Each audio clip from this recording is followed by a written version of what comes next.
Eresh here, coming at you today in Raid Shadow Legends. How you guys doing? Welcome to the video. Hopefully it finds you all doing well. Today we're going to talk about the new free legendary champion that everybody will eventually get inside the game. Is she any good? We'll review her kit. Now that she's actually in-game, we can take a look at her stats and the cooldowns and the book requirements as well.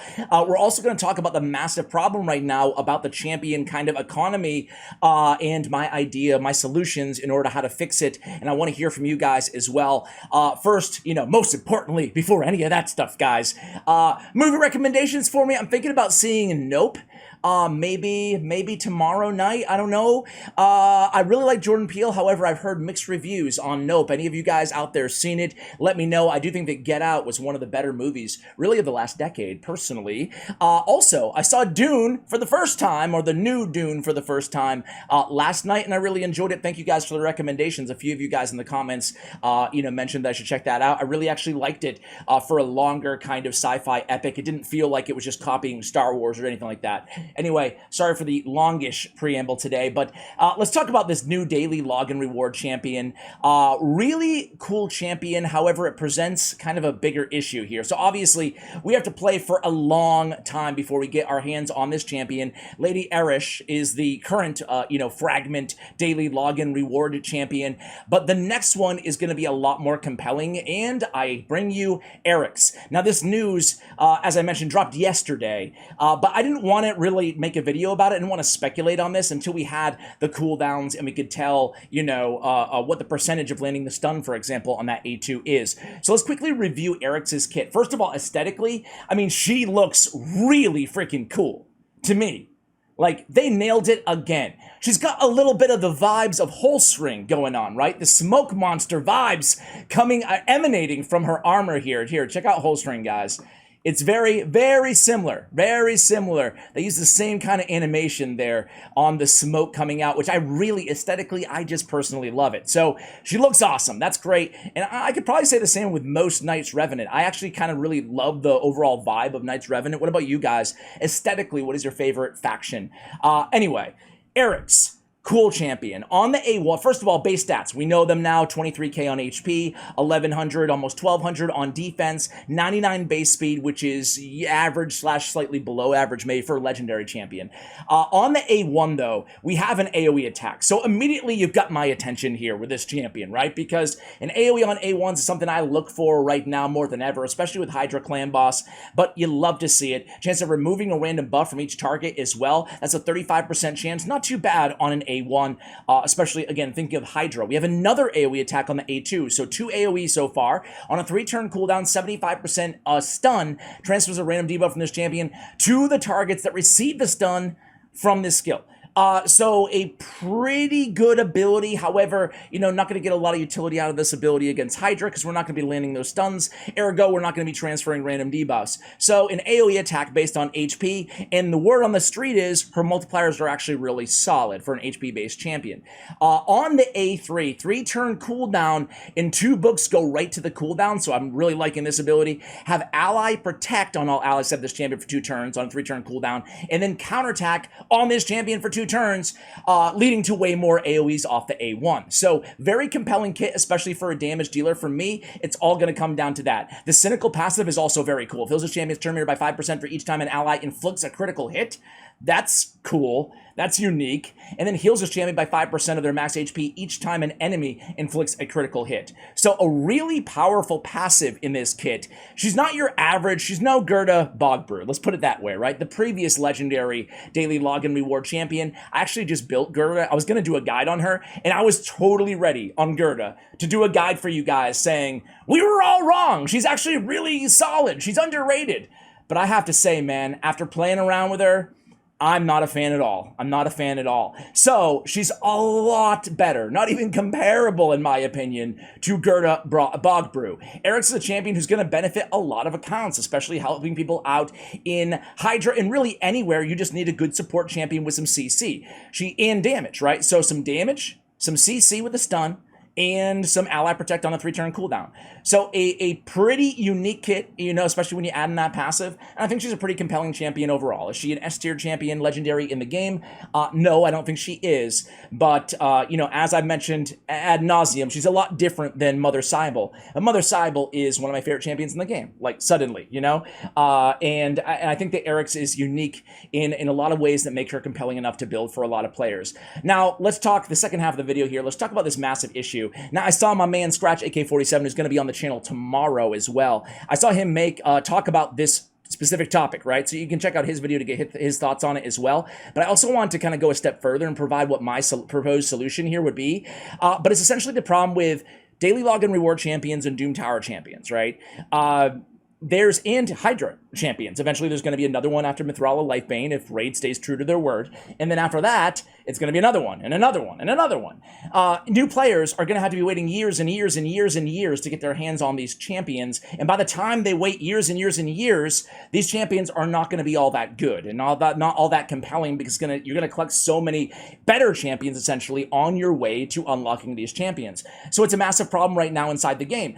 You can look at all the Doom Tower, you know, champions right now, and with a few exceptions, Ursa Soul Cage, obviously Archmage Helmet on the normal tract, it's actually not that bad comparatively, right? But on the hard track, it's no good. Man, a lot of these champions are just in a vacuum good. But by the time that you get them, you need better champions in order to farm them, you know? So there's a lot of them. Varl, Basatha, like these champions are cool. They're good and they have use cases. I'm not here to like crap on all of them, but it's just the dichotomy of having to wait years and years while you collect better champions anyway to unlock these champions.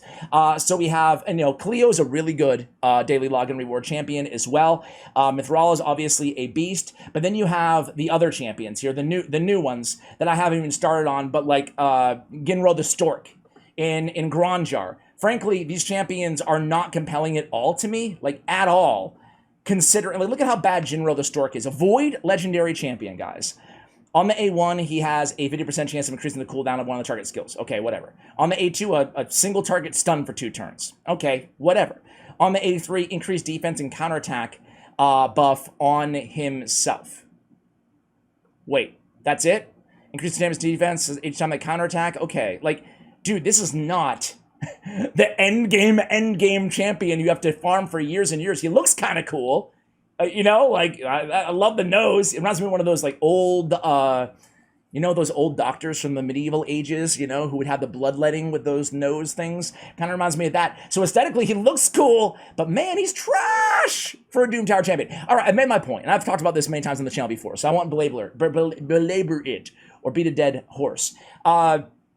These champions are not compelling enough, A. But the real issue is a two-pronged solution here, in my opinion. And I want to hear from you guys. If you have any great ideas, or if you agree with somebody else in the comments who have a great idea in terms of proposed solutions that you think Plarium would probably actually go for and implement inside the game, let me know, please. I'm all ears. And heck, if you have any great ideas and you thumbs up other people's great ideas, I will definitely share them with Plarium, A. And B, probably make a follow-up video eventually talking about your ideas as well. So thank you for your feedback. You are part of the channel here on Raid Shadow Legends. Love you guys.